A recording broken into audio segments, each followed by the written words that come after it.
কাল কিয়ামতের দিন যখন হযরতে ইসরাফিল আলাইহিস সালাম যখন ফুৎকার দিবে, সবাই যখন উঠে দাঁড়াবে, ওই সময় আল্লাহ তাআলা রাগান্বিত হয়ে ডাক দিয়ে বলবে, ও গুনাহগার দল হয়ে যাও, এ বেঈমানের দল আলাদ হয়ে যাও। এরকম ভাবে যখন আল্লাহ তাআলা দাঁড় করতে বলবেন, গ্রুপ গ্রুপ বলে ডাক দিয়ে বলবে, সব আলাদা হয়ে যাও। দুনিয়ার মুসলমান আল্লাহর গোলাম ওই সময় হযরতে আবু বকর সিদ্দিক রাদিয়াল্লাহু তাআলা টেনশনে পড়ে যায়। হযরত আবু বকর সিদ্দিক রাদিয়াল্লাহু তাআলা কেমন টেনশন! হযরত আবু বকর তিনার একটা কাপড়ের দোকান ছিল, এক মহিলা 3 বছর পড়াইছে। আসার পরে একটা কাপড় ফেরায় দিচ্ছে। আবু বকর ডাক দেয়, আপনি কেন এই কাপড় ফেরায় দেন? এই কাপড়ের বয়স অনেক দিন হয়ে গেছে।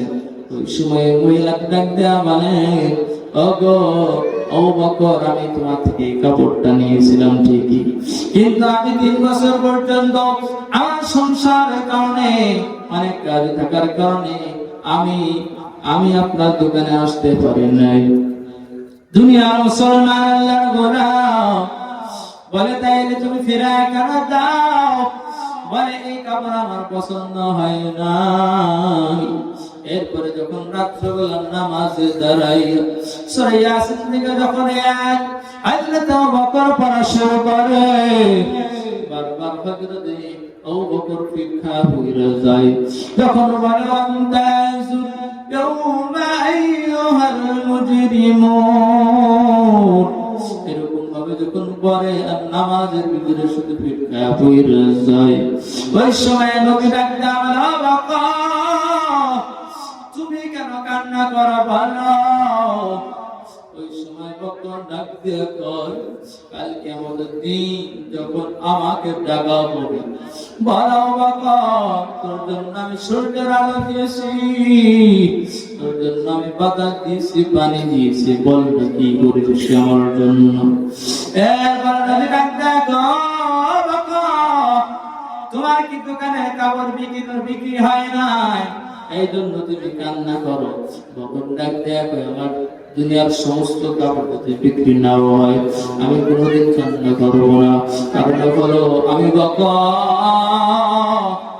আল্লাহ তাআলা আমার জন্য আসমান বানাইছে, আমার জন্য আল্লাহ তাআলা জমিন বানাইছে, আমার জন্য সূর্যের ব্যবস্থা করে দিয়েছে, বাতাসের ব্যবস্থা করে দিয়েছে, কত নিয়ামতের ব্যবস্থা করে দিয়েছে। কাল কিয়ামতের দিন যখন ডাক দেয়া বলবেন, আমতাজুল ইয়াউমা আইয়ুহাল মুজরিমুন, কে কোন দলে আসো, আলাদা হয়ে যাও। ওই সময় যখন আমাকে ডাক দেওয়া হবে, ও বকর বলো, তোমাকে আমি সূর্যের আলো দিয়েছিলাম, বলেন আমার জন্য তুমি কি করেছো? ওই সময় আবু বকর ডাক দেয়া বানায়, যখন আল্লাহ তাআলা আমাকে ডাক দেয়া বলবেন, আমার তো আল্লাহ আপনার জন্য আমি রাত্রবেলা দাঁড়াইয়া সারা রাত আমি কোরআন তিলাওয়াত করে কাটিয়ে দিয়েছি, আপনার জন্য আল্লাহর রাস্তায় দান করেছি, আপনার জন্য আমি হজ করেছি, আপনার জন্য আমি রোজা রেখেছি, আপনাকে ভালোবাসার জন্য আমি সমস্ত হারামগুলো মেনে চলেছি। এরকম ভাবে যখন বলা শুরু করবে, দুনিয়ার মুসলমান আল্লাহর গোলাম বলা শুরু করবে, আর ওই সময় আবু বকর ডাক দেয়া বলে, আল্লাহ তাআলাকে যখন এই কথা বলবো, ওই সময় আমার আমলগুলো যখন নিয়ে যাবে, লিল্লাহ তাকবীর, আল্লাহ তোমার বান্দাগণ, আল্লাহ 100 টাকা দান করেছে, আল্লাহ তাআলা দানকে কবুল করে নাও, আল্লাহ তার নেক কাজকে কবুল আর মঞ্জুর করে নাও। সম্মানিত হাজিরিন,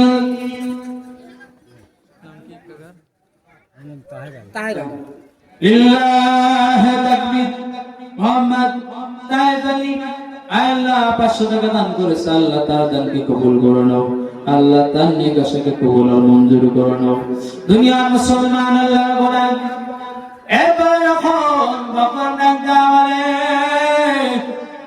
আমার আমলগুলো যখন আল্লাহ তাআলা নিয়ে যাবে, নিয়ে যাওয়ার পর যখন একটু পরে যদি ডাক দিয়ে বলে ও বকর, তোমাকে আমি সূর্যের আলো দিয়েছিলাম, বাতাস দিয়েছিলাম, কত নিয়ামত দিয়েছিলাম, এই সব কিছু পাইছো, আমার জন্য আমলগুলো করছো। আল্লাহ তাআলা যদি বলে তোমার এই আমল আমার পছন্দ হয় নাই, হযরত আবু বকর কান্না করে নবীর কাছে জানতে বলে, আজকে এক মহিলা ছিল 3 বছর পরে আমাকে কবর ফিরা দেয়। আজকে ওই সময় কঠিন মুসিবতের সময় আল্লাহ তাআলা যদি আমাকে ডাক দেয়া বলে, ও আবু বকর তোমার আমল পছন্দ হয়নি, তোমার আমল তুমি ফিরায়া নাও, ওই সময় আবু বকর কোথায় যাব? দুনিয়ার মুসলমান আল্লাহর গোলাম, আজকে দুনিয়ার ভিতরে কত আমাদের সময়গুলো চলে যাচ্ছে, আমরা কত সময়গুলো নষ্ট করতেছি। বিল্লাহি তাকবীর। নতুন যারা বুলবাড়িয়া মুন্না তার শ্বশুরের জন্য 500 টাকা দান করেছে, আল্লাহ তার দানকে কবুল করে নাও, আল্লাহ তার নেক আশাকে কবুল করে নাও, আল্লাহ তার নেক মাকসাদকে কবুল আর মঞ্জুর করে নাও। লিল্লাহি তাকবীর। আল্লাহ তোমার বান্দা শান্তা ভাই আল্লাহ করেছেন, আল্লাহ 500 দান করেছে, আল্লাহ তার মা দুনিয়া থেকে চলে গেছে, আল্লাহ তার মায়ের কবরটাকে দানের বিনিময়ে আল্লাহ জান্নাতবাসী করেন, কবর আযাব মাফ করে দিয়ে জান্নাতের বিছানায় বিছায়া দাও। সম্মানিত হাজিরিন, এই জন্য আমরা কত সময় নষ্ট করছি, একটু চিন্তা করে দেখেন। আজকে আমরা এখানে বসে আছি, কত মানুষ হলো হসপিটালে বেড়ে শুয়ে আছে, কত অসুস্থ, ওই অসুস্থ শরীর নিয়ে তার কাছে যদি যাওয়া হয়, বলা হবে তুমি কেন ভালো কাজ করতে পারো নাই, বলো। শুয়ে ডাক দিয়ে বলবে, আমি যদি এখন সুস্থ হই, আমি তারে সুস্থ হই, আমি এইখান থেকে নামাজ ছাড়বো না, আমি আল্লাহ তার হুকুম গুলো ছাড়বো না।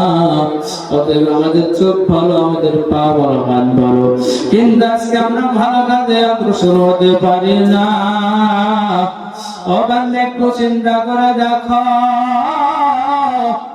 আজকে এই গোরস্থানের মাহফিল, আজকে প্রতিদিন তোমাকে সকাল বলে তোমার স্ত্রী ডাক দিয়ে দেয়, হঠাৎ করে যখন আজকে আপনার স্ত্রী যখন ডাক দিবে ওঠো, ওই সময় ডাক দেওয়ার পর প্রতিদিন 1 থেকে 2টা ডাক দেওয়ার সঙ্গে সঙ্গে তুমি উঠে পড়ো, কিন্তু আজকে একটু চিন্তা করো, তোমাকে যখন ডাক দিবে, ডাক দেওয়ার সময় তুমি আর উঠবা না, ওই সময় স্ত্রী তোমাকে ঝাঁকাবে, দেখবে তুমি আর উঠো না, তুমি দুনিয়া থেকে বিদায় নিয়ে চলে গেছে। ওই সময় স্ত্রীরা বারান্দায় যায় চিৎকার করে কান্না করবে, আর তোমার পাশের ঘরে মা বাবা থাকবে, তারা চিৎকার মেরে এসে তারাও দ্রুতভাবে আয়েশা ডাকতে বলবে, ও গো বৌমা তুমি কেন কান্না করো? ওই সময় ডাকতে বলবে, আমার সন্তান তোমাকে মারছে, বলবে না না। ওই সময় মা ঘরে যাইয়া তোমাকে ডাকবে, আর ডাকবে আমার বউকে, সন্তান তো কি হইল, তুমি যখন আর নাড়াচাড়া করবে না, মা ওই সময় চিৎকার করে কান্না করবে, বাবাও যা কান্না শুরু করবে, এই কান্নার আওয়াজে আপনার বাড়ির প্রতিবেশী সকালে একসঙ্গে হয়ে যাবে, সবাই নাক দিয়ে বলবে কি ব্যাপার, কালকে সন্ধ্যাবেলায় তো ফোনে কত সুন্দর কথা বললাম, বাজার থেকে একসঙ্গে আসলাম, কত সুন্দর কথা বললাম, এত সুস্থ ব্যক্তি কেমনে দুনিয়া থেকে বিদায় নিয়ে চলে গেল। দুনিয়ার মুসলমান আল্লাহর গোলাম, সময় সঙ্গে পালন করব না, একটা একদল কাঁদতে কাঁদতে তোমাকে বাস করার জন্য বাগানে চলে যাবে, একদল কান্না চোখে কান্না পানি নিয়ে একদল কাপড় কেনার জন্য শেষ মার্কেট করবার